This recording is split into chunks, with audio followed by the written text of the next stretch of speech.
తుర్కపల్లి గ్రామంలో అలియాబాద్ మున్సిపాలిటీలోని 4 వార్డులకు సంబంధించి ఈ సమావేశం ఏర్పాటు చేసుకున్నాం. మరి ఈ సమావేశంలో అధ్యక్షత వహించినటువంటి వేణుగోపాల్ రెడ్డి గారికి, అదేవిధంగా నాతో పాటు వచ్చినటువంటి మైపాల్ రెడ్డి గారికి, జయపాల్ రెడ్డి గారికి, తుంకి రమేష్ గారికి, ఈ ప్రాంతం నుంచి పోటీ చేస్తున్నటువంటి రమేష్ నాయక్ గారికి, దీపా యాదవ్ గారికి, గోపాల్ గారికి, లక్ష్మీ రమేష్ గారి గుప్తా గారికి, వేదిక మీద ఉన్నటువంటి ముజింబాయి గారికి, అదేవిధంగా నవీన్ గారికి, సంజయ్ గౌడ్ గారికి, శంకర్ గౌడ్ గారికి, మిత్రులు కుదులాపూర్ నుంచి వచ్చినటువంటి చాలా మంది మిత్రులకు అందరికీ పేరు పేరున ధన్యవాదాలు. అదేవిధంగా ముందున్నటువంటి మా అక్కలకు, చెల్లెళ్లకు కూడా అందరికి కూడా చేతులు జోడించి నమస్కరిస్తా ఉన్నాను. అమ్మ, మీరు ఒక్కసారి ఆలోచన చేయాలి. 2 సంవత్సరాల 2 నెలల కింద ఇదే వేదిక ద్వారా మీ అందరి దగ్గరికి ఓటు అడగడానికి వచ్చినాం కాంగ్రెస్ పార్టీ తరఫున. ఆ రోజు వస్తే మీరందరూ దీవించిండ్రు. చాలా మంది పైసలకు అమ్ముడు పోయిండ్రు. మేము ఓడిపోయినాం, మల్లారెడ్డి గెలిచిండు. ఒకసారి ఎంపీ అయ్యిండు, ఒకసారి మంత్రి అయ్యిండు, మళ్ళా ఎమ్మెల్యే అయ్యిండు. అమ్మ, మనకెందుకు నీళ్ళు ఇస్తారో మీరు అడగాల్సిన అవసరం ఉందా లేదా మీరు ఒకసారి ఆలోచన చేయండి తల్లి. వేరే మాట చెప్పట్లేదు.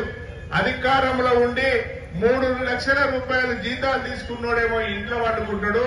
ఈడ మా వేణుగోపాల్ రెడ్డో, లేకపోతే మా భూపాలో, లేకపోతే మా మైపాలో, మిగతా మా సోదరులందరేమో పని చేయాలి.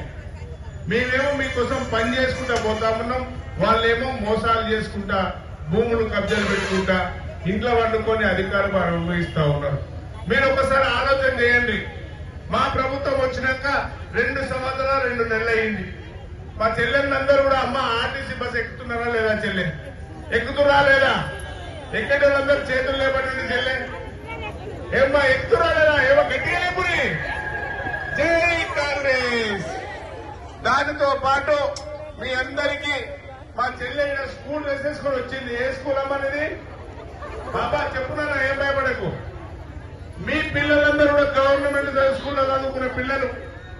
ఈ రోజు చక్కటి బియ్యం, సన్న బియ్యం ద్వారా అన్నం తింటున్నా లేదా ఒక్కసారి నేను మన పిల్లలు అడగండి అమ్మా. సన్న బియ్యం ద్వారా అన్నం తింటున్నా లేదా మీరు ఒక్కసారి అడగండి. దానితో పాటు మీ అందరికీ రేషన్ కార్డు లేకపోతే మా గౌరవ ముఖ్యమంత్రి గారు రేషన్ కార్డు ఇచ్చి మీ అందరికీ సన్న బియ్యం ఇస్తున్నాడా లేదా? ఎన్నికలలో ఇచ్చినటువంటి వాగ్దానము 2 సంవత్సరాలలో 2 సంవత్సరాల 2 నెలలలో మేము సన్న బియ్యంతో పాటు ఆర్టీసీ బస్సు అమ్మ మీ అందరికి కరెంటు బిల్లు ఉచితంగా వస్తుందా లేదా తల్లి? వస్తుందా లేదా? వస్తుంది కనుక ఇవన్నీ కూడా కార్యక్రమాలు. డాక్రా మహిళలకు మొన్న చీరలు ఇచ్చినాం. మా పెద్దమ్మలకు కూడా చీరలు ఇవ్వాలి. ప్రతి తెల్ల కాడున్నటువంటి సోదరి మరి పెద్దమ్మలందరికీ కూడా మేము రేపు చీరలు ఇస్తామని చెప్పి తెలియజేస్తా ఉన్నాం. ఎందుకు ఇవ్వలేదంటే మొన్న ఎన్నికల కోడ్ ఉందన్న ఉద్దేశంతోనే పెద్దమ్మ నేను చెప్తా, ఎన్నికల కోడ్ ఉందన్న ఉద్దేశంతోనే చీరలు ఇయ్యలే. మిగతా వాళ్ళందరూ కూడా చీరలు ఇస్తామని చెప్పి తెలియజేస్తా ఉన్నాను. దానితో పాటు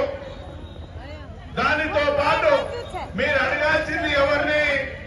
అమ్మ, మీకు ఏది రాకపోయినా ఎంపీ ఒక ఆయన గెలిచిండు, ఎమ్మెల్యే ఒక ఆయన గెలిచిండు. ఎంపీ గెలిచిన ఆయననేమో ఇంట్లో వండుకున్నాడు, ఎమ్మెల్యే గెలిచిన ఆయనేమో ఇంట్లో వండుకున్నాడు. ఓడిపోయిన వచ్చి ప్రజల దగ్గరికి వచ్చినాం. మా అవ్వలందరూ ఆలోచన చేయాలి. అవ్వా, ఓ అవ్వా, ఏ శంకర్ నువ్వు శంకర్ 2 నిమిషాలు. ఓ అక్క, పోషక్క జర రాదు. గెలిచిన వాళ్ళను మీరు అడగాల్సిన అవసరం ఉంది. మేము ఓడిపోయిన వాళ్ళం. మా ప్రభుత్వం గవర్నమెంట్ ఉండొచ్చు. తెలంగాణ గవర్నమెంట్ లో తెలంగాణలో మా గవర్నమెంట్ వచ్చింది. మా గవర్నమెంట్ వచ్చినందుకే మీకు సన్న బియ్యం ఇస్తున్నాం. మా గవర్నమెంట్ వచ్చినందుకే మీకు ఇంద్రమ్మ ఇండ్లు ఇస్తున్నాం. మా గవర్నమెంట్ వచ్చినందుకే మీ డాక్రా గ్రూప్ లోన్లు ఇస్తున్నాం. మా గవర్నమెంట్ వచ్చినందుకే ఆర్టీసీ బస్సు ఉచితం చేసినాం. మేము ఎన్నికల ముందు 6 గ్యారంటీలు చేస్తే 6 గ్యారంటీలు ఈ ప్రాంత వాసులందరూ కూడా విశ్వసించలే. ఏ బాబు వచ్చినందుకే మేమన్ని కార్యక్రమాలు చేసినాం. కానీ 12 సంవత్సరాల నుంచి అది నల్లబా మీ ప్రాంతంలో ఉన్నటువంటి అభివృద్ధి చేసేటటువంటి వేణుగోపాల్ రెడ్డి గాని మిగతా వాళ్ళందరూ కూడా గెలిపియడానికి వచ్చినాం. మీరందరూ ఆలోచన చేయండి.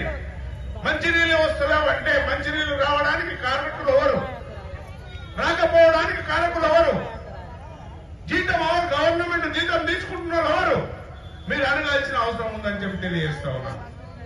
అదే విధంగా 12 సంవత్సరాలు 5 సంవత్సరాలు ఎంపీగా ఉండి 5 సంవత్సరాలు ఎమ్మెల్యే మంత్రిగా ఉండి 5 సంవత్సరాలు ఇప్పుడు ఎమ్మెల్యేగా 2 సంవత్సరాలు ఎమ్మెల్యేగా ఉండి ఎందుకు మాకు ఇల్లు ఇయ్యలేదో అడగాల్సిన బాధ్యత మీద మాదారు చెప్తా ఉన్నాను. మీరు అడగండి. ఆనాడు టీఆర్ఎస్ గవర్నమెంట్ లో పెద్ద పెద్ద నాయకులు కేసీఆర్ అనే పెద్ద నాయకుడు ఈ పక్కనే ఫామ్ హౌస్ కట్టుకొని పడుకుండు. ఈయననేమో 100 ఎకరాలు కాలేజీలు పెట్టుకొని ఆడ పండుకుండు. మరి ఎందుకు ఒక పేదవాడికి ఇల్లు ఇవ్వలేదో అడగాల్సిన బాధ్యత ఎవరిది? మీరందరూ నిలదీయాల్సిన బాధ్యత ఉందా లేదా? ఆలోచన చేయండి అమ్మా. మీరు అక్క అమ్మగారు మీరేమో దున్నపోతుకేమో గడ్డేస్తారు. బర్రెకు గడ్డేస్తే పాలిస్తుంది, దున్నపోతు గడ్డిస్తే ఏం చేస్తుంది? ఎన్నికలప్పుడు గెలిచింది ఎవరు? మీరు ఒక్కసారి ఆలోచన చేసి రేపు రాబోయే ఎన్నికల్లో మీకు పనిచేయాలి. మిమ్మల్ని అవ్వ మంచినీళ్ళు వస్తున్నాయని అడగాలి. మున్సిపాలిటీలో అడగాల్సిన బాధ్యత ఈ కౌన్సిలర్ మీద ఉంటది. ఎవరిని అడగాలి? వీళ్ళు పోయి గౌరవ ముఖ్యమంత్రి గారిని, ఏ ప్రభుత్వం ఉంటే ఆ ప్రభుత్వాన్ని అడగాల్సిన బాధ్యత ఉంది. మొన్ననే మేము వచ్చి మీ మల్లన్న గుడి గారికి రోడ్ వేయించడానికి 15 కోట్ల రూపాయలు శాంక్షన్ చేసినాం. శివాలయానికి రోడ్ వేయడానికి 15 కోట్లు ఈ మున్సిపాలిటీలో నిధులు తీసుకొచ్చినాం. మా గౌరవ ముఖ్యమంత్రి గారు ఇస్తే 15 కోట్ల నిధులు తీసుకొస్తే ఆ నిధులలో నుంచి మీకు రోడ్ వేపిస్తున్నాం. రేపు మంచి నీళ్లు లేవు అంటున్నారు. 10 లక్షలు 50 లక్షలు 1 కోటి రూపాయలు పెట్టాలంటే స్థానిక సంస్థల ద్వారా పెట్టాలి. ఇదే వేణుగోపాల్ రెడ్డి గారి వల్ల ఆవిడ మా మేడం పాపం ఎక్కడుందో ఇంటికి రాలే. ఆమె సర్పంచ్ అయితే ఇంకా 70 లక్షల రూపాయల బిల్లులు పెండింగ్ ఉన్నాయి ఆ దుర్మార్గురి పరిపాలనలో.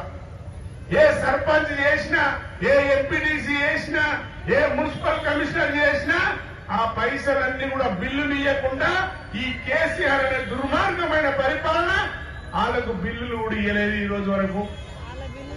ఆ పరిపాలనలో మనకు ఆ రోజు రాష్ట్రం తెచ్చుకున్న నాడు 16,000 కోట్లు మిగులు బడ్జెట్ ఉంటే 8 లక్షల కోట్ల అప్పుతోని ఈ రోజు మీ అందరికీ అప్పు ఉంది. ఆ అప్పు తీర్చాల్సిన బాధ్యత ఎవరిదో గౌరవ